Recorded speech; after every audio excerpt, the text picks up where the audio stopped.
most disgusting nail salon I've ever been to. Well, there was this one time in Baltimore, but we're not gonna talk about that one today. So my name is Tyra. I'll talk about myself, my hair, and other people, right? If you check the description, you will be linked to my Instagram and my vlog channel. But today we are talking about this like nail salon horror story, okay? I'm out here in college, right? And I'm in a small town. So small town means there is a handful of everything, to include nail salons. Now, I've been to 6 of them out here, had a terrible experience at most all of them, right? But I did have a little usual one that I went to, and the only reason why I decided to switch up is because every single black person that would come in, they assumed we all knew each other, and I just feel like, why am I giving you your coins if you can't even recognize me as, you know, your customer that comes in here every 2 weeks, right? I just do a little googly schmoogly, okay, while I'm at the mall, and I come across this nail salon. I said, okay, you know, she's pretty close, you know, not too far. Let me go ahead and hit them up. So once I called them, it's like 3:50 something. I wanted to call because, you know, most places now are doing appointment only, and also there's a limit to how many people you can have, you know, and all that. So I want to make sure everything was Gucci. So when I called, it seemed like they were kind of closing or something. Like, that was just kind of the vibe she was giving me. She was like, when can you come? Well, I think you should come right now. Like, kind of like rushing me, you know? So I ended up going, dang, I ain't even have the lights bling blinging. That's pretty crazy. Y'all ain't even tell me either. Like, y'all fake. But anyway, so I'm like, okay, thank you. I end up zooming over there, right? Because I'm thinking they're standing open for me. When I pop in, all of the manicurists, is that their names? I don't know. All of the manicure nail techs are busy, and then all of the pedicure techs are busy. So I just end up sitting down. No one greets me, no one says anything. I walk in, everybody turns, right? But no one says anything. So immediately the energy is off for me. Also, all of the chairs that everyone's sitting in look so old. Like, it's been like, I don't know, 10 plus years since they've changed it. Also, the little podium covered in paperwork and trash. You look at the floor behind the podium of where you schedule and stuff, there's just like boxes and papers and obviously discarded trash as well. And I'm just like, dang, this is dirty. How are y'all in business? Y'all right next to Best Buy. How are y'all still in business? But you know what? We didn't even get there yet. So I sit there. I'm being ignored. And finally someone says, what are you here for? I say mani pedi. I called and they seemed very confused. Apparently they have no recollection of me calling this nail salon, right? So I say, okay, it's not a problem. They tell me go to the back, sit in the pedicure chair. I go to the back. First thing I do is go to the bathroom. It was dirty. I'm talking dirt around the soap dish dirty, okay? Once I come out, I end up sitting in the chair and I'm just like taking in the views and the scenery. There's 2 nail techs, a male and a female, and the chairs look disgusting. Specifically, one of them had like a slash in it, like somebody got angry, and just like everybody has given up in this nail salon, I feel. Everyone, to include the chairs, okay? So as I'm sitting here, I look down into the bowl and it's absolutely disgusting. It's just dirty. But everybody else has like a little bag in there, so I figured maybe they're gonna put a bag in there. But also I was thinking, it's just dirty. Like, why isn't it cleaned pre-bag though? But anyway, I'm sitting. The girl comes over, she puts a little bag in there, she grabs a random filter, okay? It was not wrapped up in anything. She literally just from another station grabs just a random out in the open filter, screws it onto my thing, starts the water and says, oh yeah, it's cold at first, but it gets warm. And then turns around and like finishes with her client. So I said, you know, with my legs to the side, I ended up rolling up my pants, you know, to the knee or whatever. And once the lady was ready, she turned around and she gave me this weird look because it seemed she was confused as to why my feet were not in this water that she told me was going to be cold. So we kind of exchanged this look for a second. She was kind of looking at me like, why aren't your feet in the bowl? And I was looking at her like, you said the water was going to be cold, so why would I put my feet in this cold water? And then she put her hand in because I think she got it, and then she said, oh, the water feels good, you can put your feet in. So I go ahead and I put my feet into the water, okay? And then she hands me the little slip and tells me, you know, pick which massage I want. Well, not massage, what's my level of pedicure that I want, right? So typically when you go and get a basic massage, at least for me, you go, you soak your feet, right? They clip your cuticles, they shape you up, then they scrub the bottom of your feet, they put a little exfoliant on there, and then they also put some lotion, do a little massage, there's a hot towel. That's your basic joint. When you upgrade, typically they give you a longer massage, fancier lotions, fancier exfoliant, and, you know, fancy stuff to put inside of your water bowl. But I didn't see any of those things offered, number 1.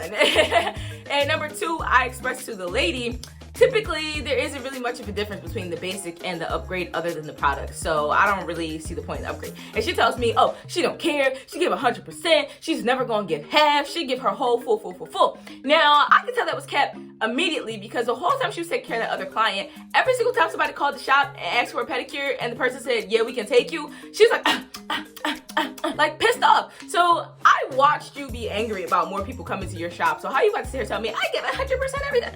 Cat. I have my feet soaked into this water. I take them out and she says, which one you want to do? I said the basic drawing, and all she did was shape my feet and clip them. She didn't like clip the cuticles or anything like that. Then my feet go back in, and then she literally scrubbed the bottom a little bit, put my feet back in there, and that was it. So after that, I was kind of turned off. One, because the filter came out of nowhere, the bowl is dirty. Also, the tools she used to shape and scrub my feet were not pulled from anywhere sanitary or anything like that. And finally, when I get my swatches, I went through not one, not two, but 4 swatches, okay, that I picked that I wanted that they just didn't have in the store. They weren't X'd out or anything. So she ended up picking my color because I literally could not find one that they had. And after I get my pedicure, I go to the front, I'm sitting down, and the lady who initially asked me, what do I want? Asked me again, like, you done? You done? You done?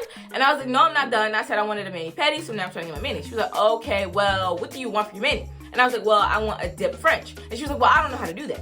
And I literally looked at her, looked at their big ass industrial sign they paid good money for that clearly says dip French nail $50, and ignored her. So she's taking care of somebody, right? So some time goes by, and eventually the lady ends up getting up. Now, once the client got up, there was no blow drying away of the acrylic. There was no changing of the towel. They didn't even spin the chair around, bro. She literally said, okay, you come, okay, you come. So I come and I sit down, okay, and she looks at my nails and she starts going, and just immediately from the first nail, it was chunky and crooked and trash. But I was like, you know what?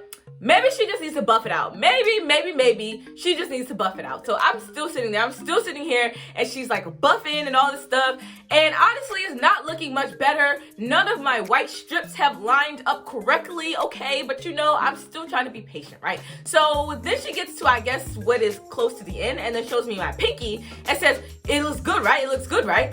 And I just said, yeah. Meanwhile, the pinky was the best nail. Like, that was the only one that was like, okay, but the rest of them were just garbage, okay? So she finishes doing my nails and says, how do they look? I look at them, and this thumb is missing a big ass chunk. And I said, hey, this was missing a chunk. When I tell you, I didn't even get out the full chunk, okay? And everybody in there was like, and looked at me, like I was like doing something crazy. So I'm looking at them back like, what, and what, and what? Like, what you about to do? Because you're not paying these $50 for these nails, okay? So you're gonna fix the chunk or Chanel. So she ends up fixing it, it was just more chunky and gross, to be honest. And when she was done, I get up and stand next to the podium. Now, if this is her station, the podium is right here. I'm standing here probably like anywhere from 3 to 5 minutes. 3 to 5 minutes. She ignored me. She said, oh, you need to pay. And then I go ahead and pay, and it's $90 I will literally never get back. So the moral of this story is, don't act out of desperation, right? So I was very excited, trying to get my nails done at any means possible. I wanted to look great, all of those fun words, right? But through my desperation, right, I ended up settling for a service that I knew was going to be subpar off rip. Once I walked in, I knew the energy wasn't right, the chairs weren't even right, okay? The soap dish was dirty. How you got a dirty soap dish? Also, don't let social situations dictate your actions, right? So for me, to be honest, the reason why I did not leave off walking in, off out of the bathroom, off the pedicure, I didn't, because all these people are in here. I feel like I've already came here, you already done something, I already said multiple times what I wanted, and da-da-da-da. And I just felt like I didn't want to be like, oh, you know what, screw this, it's dirty, I'm gonna leave. And that's trash. I feel like, to hell with social norms, to hell with taboos. If it's trash, I mean, you don't gotta announce to everyone, this establishment's garbage, but just kindly leave. Just walk in as soon as you feel bad. You know what? I'm gonna go. Like, or you ain't even have to say that. You could have just walked out, to be honest. Like, you literally don't know these people. You're literally never gonna see them again. And if you see them again, and what they gonna say? Nothing. So I want to know what you think. How would you have dealt with being in a dirty salon? Would you have left? When would you have left? Let me know down below. If you have a difficult time in social situations and, you know, asserting your, I don't want to say dominance because that seemed kind of crazy, but, you know, just asserting your will and your point of view and your direction. Do you ever have any issues with that? Let us know down below. If you don't, let us know down below, because, you know, people like me need help. But until next time.